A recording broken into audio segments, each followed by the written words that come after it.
विश्वगुरु वो है जो विश्व शांति का पाठ पढ़ाए।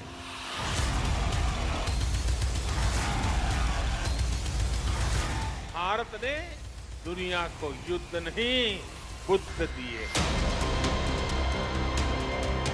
विश्वगुरु वो है जो हर संकट में साथी बन जाए। भारत का मतलब वसुधैव कुटुंबकम। विश्वगुरु वो है जो इंसानियत के काम आए। भारत का मतलब अहिंसा परमो धर्म। विश्वगुरु वो है जिसका सब मान बढ़ाएं। ज्ञान में, अध्यात्म में, गरिमा में, अन्नदान में, संगीत में, शाश्वत कविताओं में हमारा देश भारत पूरे विश्व में सबसे महान है। विश्वगुरु वो कहलाता है जो दिलों में राज करे। हमारी विरासत वैश्विक एकता, वर्ल्ड यूनिटी का भी सूत्रधार बनती है। आज की तारीख में भारत में ये सभी खूबियां दुनिया देख रही है।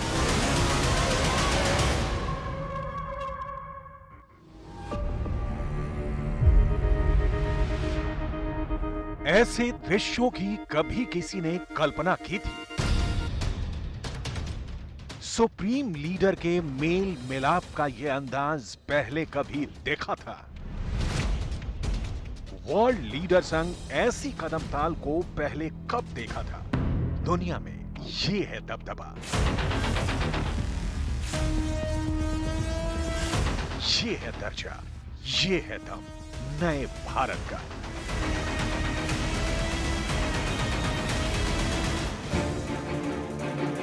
जिसे गले लगाने के लिए दिग्गज बेताब है, जिससे हाथ मिलाने को वर्ल्ड लीडर में होड़ है, जिसके संग चलने के लिए तमाम मुल्क तरसते हैं, जिसके साथ रहने में शान है, जिसके हाथ थाम लेने भर से बढ़ता मान है। ये है नए भारत का जलवा। विश्व मंच पर ऐसा है भारत का जलाल। इस मंजिल तक पहुंचने में हमें कितना वक्त लगा, कितने पड़ाव से हम गुजरे, कितनी जद्दोजहद करनी पड़ी, ये कोई प्रधानमंत्री नरेंद्र मोदी से पूछे। पूछने की जरूरत भी क्या है? बस 9 बरस के अथक परिश्रम को देखें। देखें कि हम आज अमेरिका के आगे आगे चलते हैं। देखें कि चीन से आंख मिलाकर बातें करते हैं, रूस जैसे दोस्त देश के साथ हैं, यूक्रेन जैसे मुल्क के मददगार हैं, तुर्की जैसों के संकट के साथी हैं, अरब मुल्कों में सबसे जिगरी हमारी यारी है। पाकिस्तान को देख समझे कि हमसे दुश्मनी कितनी भारी है। देखिए, भारत जो है आज की डेट में एक तरह से अगर आप देखें तो दुनिया में एक ऐसा मुल्क माना जाता है जो और जिसकी लीडरशिप इतनी स्ट्रांग है कि लोग इसको उसकी तरफ देखते हैं। बदलते हुए भारत के प्रति दुनिया का दृष्टिकोण बदला है। ये कितने दिन की बात है? महज 9 बरस की ही तो बात है। ये हुआ है तो एक वर्ल्ड लीडर के प्रताप से, उनके दृढ़ संकल्प से, उनकी दूरदृष्टि से, जिनका नाम है नरेंद्र दामोदर दास मोदी, जिनकी अगुवाई से भारत बढ़ रहा है, बढ़ता ही जा रहा है।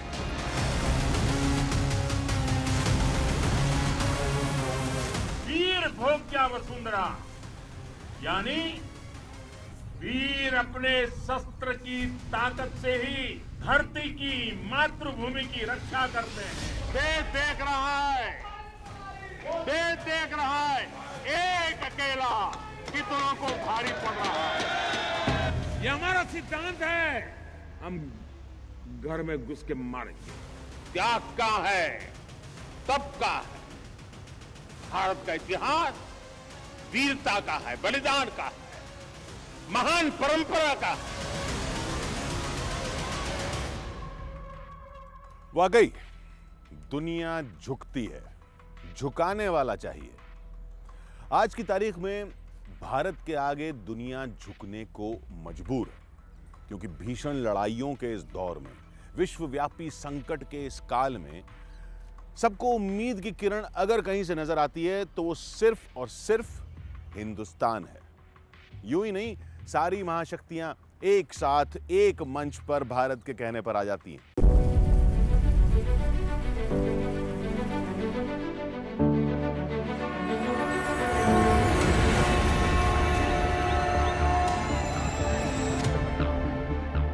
विहंगम और ऐतिहासिक,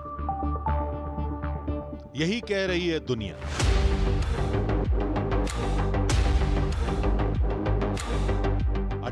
G20 शिखर सम्मेलन के सफल आयोजन के लिए भारत को सराहा रहा है पूरा विश्व।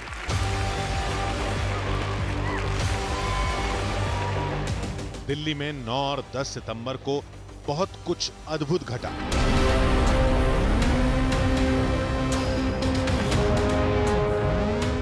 G20 का ऐसा अनोखा अंदाज शायद ही कभी दिखा हो। ग्लोबल लीडरों का ऐसा इस्तकबाल शायद ही कहीं हुआ। इस G20 से भारत की रीति, प्रीति और शक्ति का एहसास दुनिया भर को हुआ। पूरे विश्व ने सत्य और अहिंसा के पुजारियों का सजदा यूं ही नहीं किया। नई दिल्ली G20 लीडर्स घोषणा पत्र पर आम सहमति बनी। G20 में भारत की हर पहल पर महाशक्तिशाली देश सहमत हुए। तभी तो G20 का विस्तार कर अफ्रीकी यूनियन को जोड़ा गया। तभी तो भारत के तैयार किए एक एक एजेंडे पर लगती गई मोहर। जो भारत ने कहा, किया, उस पर एक मत हो गए ग्लोबल लीडर।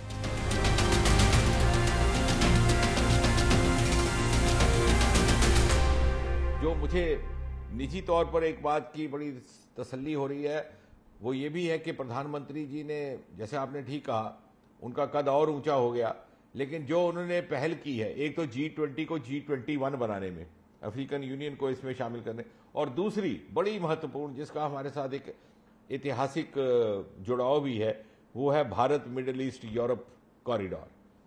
और जैसे ही मैंने ये समाचार मुझे मिला कि डिक्लेरेशन में ये सम्मिलित हो चुका और पारित हो गया, तो तुरंत मुझे वो काबुली वाला का दौर याद आ गया। G20 का मतलब महाशक्तिशाली राष्ट्रों का संगठन है, सबसे धनवान अर्थव्यवस्थाओं का संगठन है, जिसका अगुवा अब भारत है। G20 का सबसे भव्य और सार्थक आयोजन कर भारत ने दुनिया भर में वाहवाही बटोरी। इतना ही नहीं, दिल्ली में G20 की बैठक से पाकिस्तान का कश्मीर प्रोपेगेंडा एक्सपोज हो गया। G20 की बैठक से चीन की धौंस जमाने की अकड़ ढीली पड़ गई। G20 की बैठक से तुर्की जैसे तिकड़मी मुल्क की दोमुही नीति का पर्दाफाश हो गया। G20 की बैठक से अरब मुल्कों में पाकिस्तान की हैसियत का पता लगा। G20 की बैठक से दुनिया ने देखी विश्व मित्र भारत की प्रगतिशील तस्वीर। G20 की बैठक से दुनिया ने देखा भारतीय लोकतांत्रिक मूल्यों को। दिल्ली में G20 आयोजन पब्लिक कनेक्ट के लिए बेहद असरदार साबित हुआ। राजधानी की संवरी तस्वीर इसकी बानगी है। दिल्ली वालों का उत्साह इसका नमूना है। दुनिया भर में G20 के लिए ऐसी उत्सुकता की कोई दूसरी मिसाल नहीं। कोविड-19 के बाद विश्व में एक बहुत बड़ा संकट विश्वास के अभाव का आया है। युद्ध ने इस ट्रस्ट डेफिसिट को और गहरा किया है। जब हम कोविड को हरा सकते हैं तो हम आपसी विश्वास पर आए इस संकट पर भी विजय प्राप्त कर सकते हैं। मोदी युग में भारत का मान सम्मान बढ़ा, भारत की बात का वजन बढ़ा। वहीं भारत से छल करने वाले बेआबरू हुए, विस्तारवादी दुश्मन हो या आतंक परस्त पड़ोसी, इनकी चाल के चिथड़े कैसे उड़ाए जाते हैं, इसका मोदी स्टाइल देखिए। ये पाकिस्तानी कुटिल कूटनीति की काट का दृश्य है। बेआबरू होदे बिलावल का है। दुनिया ने इस पर ठहाके लगाए, वहीं पूरा पाकिस्तान इसे देख बिलबिला उठा।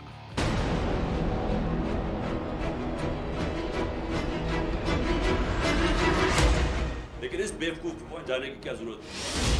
इस बौखलाहट को बूस्टर डोज तब लगा जब एससीओ समिट में पाकिस्तान प्रोपेगेंडा टोटली एक्सपोज्ड हो गया।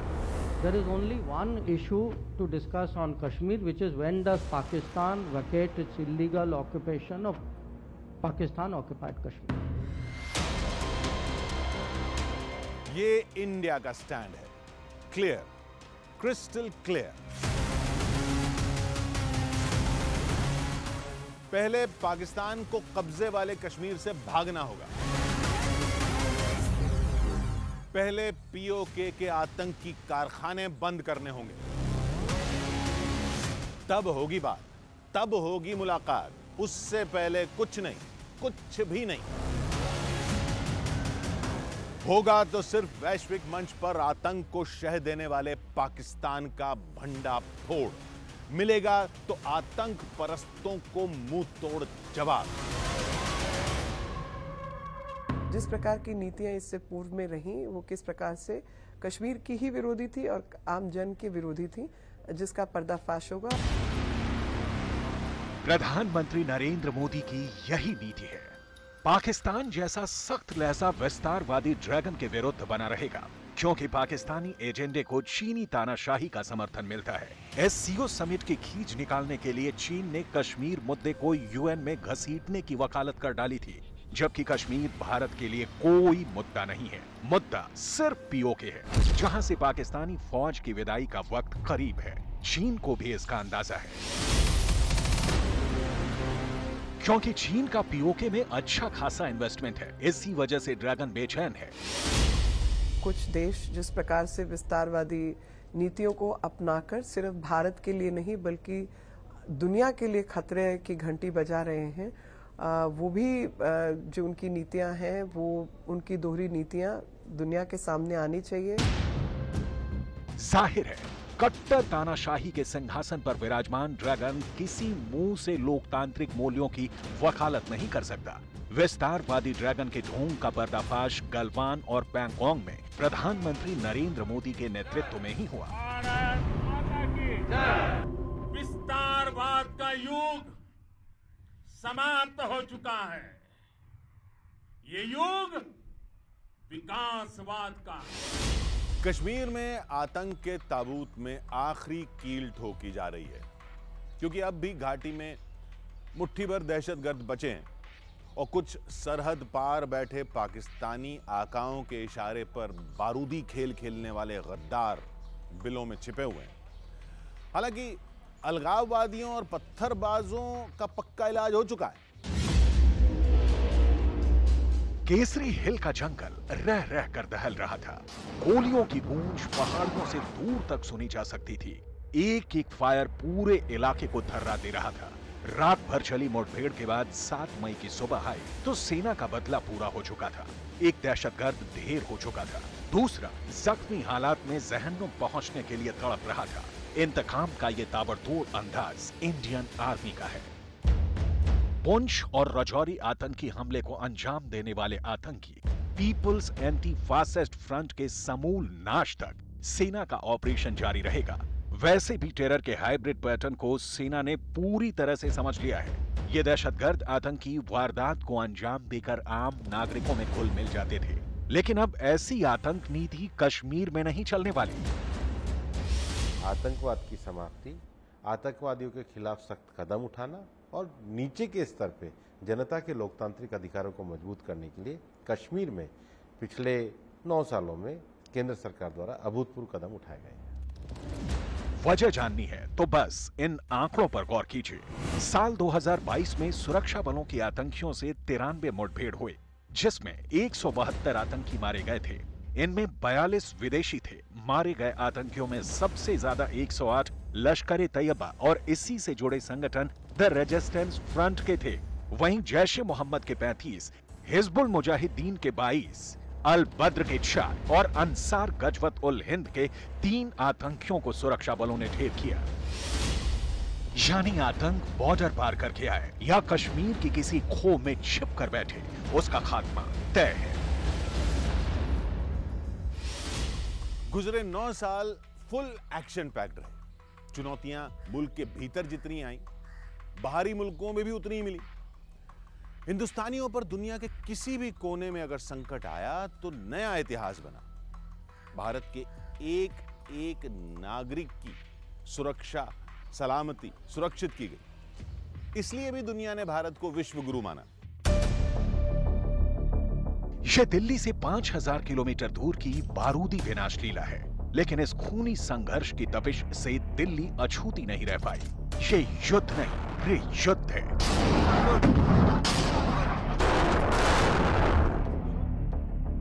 जिसकी विभीषिका किसी भी युद्ध से कम नहीं है। धधकती धरती, धुआं धुआं आसमान, अग्निकुंड में तब्दील बस्तियां, त्राही त्राही करते इंसान। सूडान का सिविल वॉर, जैसे दो महाशक्तिशाली राष्ट्रों की सेनाओं का युद्ध हो। क्योंकि इस गृह युद्ध में दो सशस्त्र बलों का टकराव हुआ। सूडान में हिंसा के 2 पावर सेंटर हैं, जिसमें एक है सेना प्रमुख जनरल अब्देल फतेह अल बुरहान और दूसरे सॉवरन काउंसिल के डिप्टी और रैपिड सपोर्ट फोर्स प्रमुख मोहम्मद हमदान दगालो यानी हेमेदत। सूडान का खूनी संघर्ष नया नहीं है। नया है तो इसका अध्याय जो अप्रैल महीने में शुरू हुआ। मिलिट्री और पैरामिलिट्री के बीच वर्चस्व की जंग भीषण है। इस संघर्ष का अंजाम क्या होगा ये तो वक्त तय करेगा, लेकिन इस लड़ाई के बीच बड़ी तादाद में भारतवंशी फंस गए। देश से दूर हजारों लोगों की जान पर बनाए बारूदी बैटल ग्राउंड में फंसे इन लोगों को सुरक्षित निकालने की कोई उम्मीद नहीं नजर आ रही थी, क्योंकि रेस्क्यू ऑपरेशन ऐसे एयरपोर्ट पर होना था जो बनकर तैयार नहीं था। लेकिन तभी भारत ने शुरू किया ऑपरेशन कावेरी। 24 अप्रैल को शुरू हुए ऑपरेशन कावेरी के तहत 3862 लोगों को सुरक्षित निकाला गया। 5 मई 2023 को ऑपरेशन कावेरी खत्म हो गया।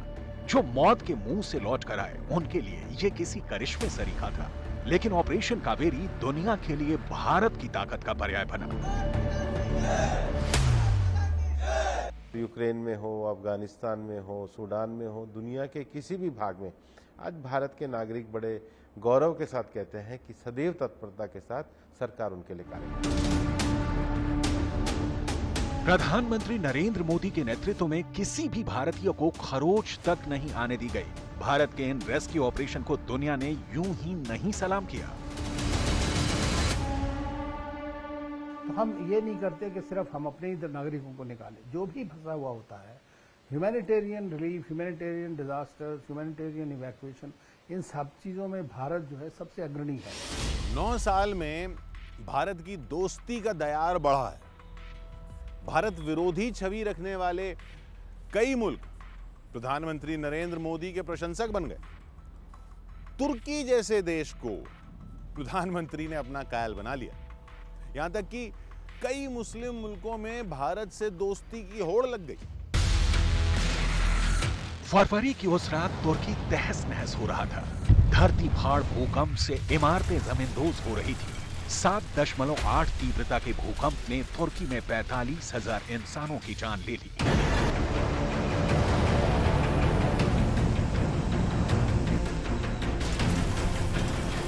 तबाही का आलम इंसानी नुकसान से भी समझना मुश्किल था। इस कुदरती त्रासदी से तुर्की को बचाने की पहल सबसे पहले भारत ने की। इस ऑपरेशन को नाम दिया गया ऑपरेशन दोस्त, जिसमें एनडीआरएफ और भारतीय सेना की टीमों ने दिन रात के अथक प्रयास से तुर्की में राहत बचाव का काम किया। तुर्की के राजदूत फिरत सुनेल ने इस मदद के लिए भारत की दिल खोलकर सराहना भी की। नरेंद्र मोदी मुश्किलों में घिरे इंसानों की आशा का आधार का नाम है। मुस्लिम जगत में नरेंद्र मोदी की लोकप्रियता उन्हें मिले सम्मान में झलकती है। 9 राष्ट्रों के सर्वोच्च सम्मान, अनेकों संगठनों से अवार्ड, इतना ही नहीं, दुनिया भर के राजनेताओं में लोकप्रियता के पैमाने पर नरेंद्र मोदी शिखर पर हैं। साल दर साल ग्लोबल लीडर के अप्रूवल रेटिंग में उनकी डिमांड हाई होती जा रही है। भारत के विश्व गुरु बनने का इससे पक्का प्रमाण और क्या चाहिए?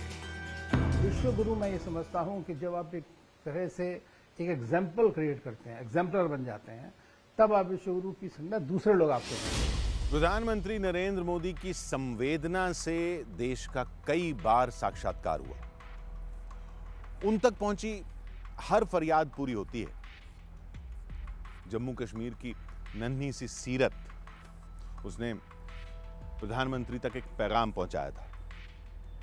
क्या था वो पैगाम? बड़ी दिलचस्प कहानी है। मोदी जी कैसे हो आप? ठीक हो? मेरा नाम सीरत नाज है और मैं लोहाई मल्हार में रहती हूँ। मैंने ना आपको एक बात बोलनी है।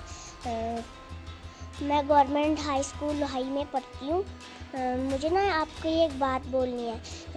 आप सबकी बात सुनते हो, आज मेरी भी बात सुनो। सीरत नाज को अपने स्कूल की खंडहर नुमा शक्ल नापसंद थी। तीसरी कक्षा के इस बच्ची ने पीएम मोदी से स्कूल दुरुस्त करवाने की फरियाद लगाई। सीरत की इस कोशिश ने इंटरनेट पर सनसनी मचा दी थी। सीरत का वीडियो खूब वायरल हुआ। वायरल होते हुए प्रधानमंत्री नरेंद्र मोदी के नजरों में भी आया। बस फिर क्या था, जम्मू की पहाड़ियों के बीच मल्हार स्कूल के कायाकल्प का काम शुरू हो गया। जम्मू के लोहिया मल्हार की सीरत नाज अपने स्कूल की संवरती तस्वीर को देखकर पीएम को शुक्रिया अदा करते नहीं थकती। मेरे को बहुत खुशी हो रही है सर, यहाँ हमारा स्कूल नया बन रहा है, मेरे को बहुत अच्छा लग रहा है। इसमें कोई संदेह नहीं कि नरेंद्र मोदी ने गवर्नेंस को ह्यूमन टच दिया है। साथ ही उनकी नवनिर्माण की धुन उन्हें दुनिया के तमाम राजनेताओं से अलग करती है। दुनिया भर में प्रधानमंत्री नरेंद्र मोदी एक प्रयोगधर्मी प्रधानमंत्री के रूप में पहचाने जाते हैं। लुटियन दिल्ली की इस चमक दमक से परे भी दिल्ली की एक सूरत है। घनी आबादी वाली दिल्ली की ये बस्तियां, जिन्हें अवैध कॉलोनियों का नाम दिया जाता रहा, लंबे अरसे तक इन कॉलोनियों की अनदेखी होती रही। एक से दो, फिर सैकड़ों और फिर हजारों अवैध कॉलोनियां दिल्ली में बन गई। ये कैसे बनी? किसकी लापरवाही से बनी? इसकी पेचीदगी में पड़ने की बजाय प्रधानमंत्री नरेंद्र मोदी ने कॉलोनियों के बाशिंदों के दर्द को समझा। लाखों लाख लोगों के माथे पर चस्पा एक दाग पीएम मोदी ने एक झटके में मिटा दिया। बहुत खुश हूँ सर, यहाँ से तो निकलेंगे कम से कम कुचुर कुचुर से। कभी नहीं सोचा था, अब चलो मोदी जी करा रहे हैं तो बहुत अच्छी बात है। दिल्ली की अवैध कॉलोनियों का ये किस्सा बीजेपी नेता मनोज तिवारी कभी भुला नहीं पाते। प्रधानमंत्री जी ने सारे अनऑथराइज जो कॉलोनीज हैं, घर हैं, उनको अब अनऑथराइज का ये कलंक हटा रहे हैं। एज इज वेयर इज, माने जहां है जैसे है घर, वो आपका परमानेंट हो गया। थोड़ा सा 1000, 500, 200, 100 रुपया देके उसके रजिस्ट्रेशन करा लो। सच्चा जीवन तब जिया जाता है जब छोटे छोटे बदलाव से अपार जनसमूह का कल्याण हो। नरेंद्र मोदी यही करते जा रहे हैं। अंतिम पायदान पर खड़े हिंदुस्तानियों के खेवनहार हैं वो। नरेंद्र मोदी के कल्याण से जुड़े कुछ किस्से तो अद्भुत हैं।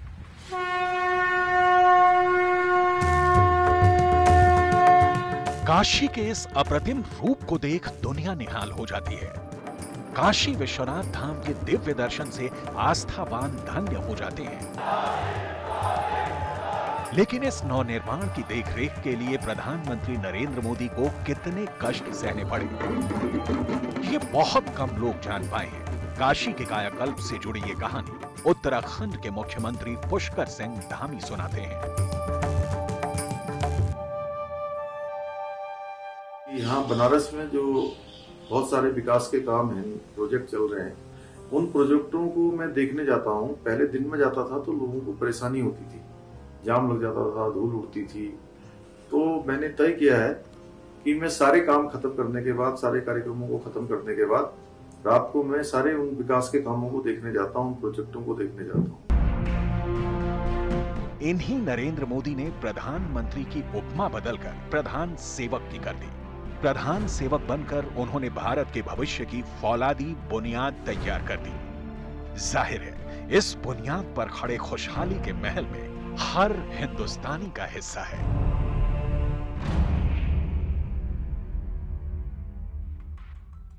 प्रधानमंत्री नरेंद्र मोदी एक लक्ष्य के साथ जी रहे हैं। ये लक्ष्य है आजादी के 100 साल के जश्न पर एक विकसित भारत के निर्माण का। और आज की तारीख में ये लक्ष्य कोई मुश्किल काम नहीं लगता। तो हमारी खास पेशकश में इतना ही। देखते रहिए न्यूज़ 18 इंडिया।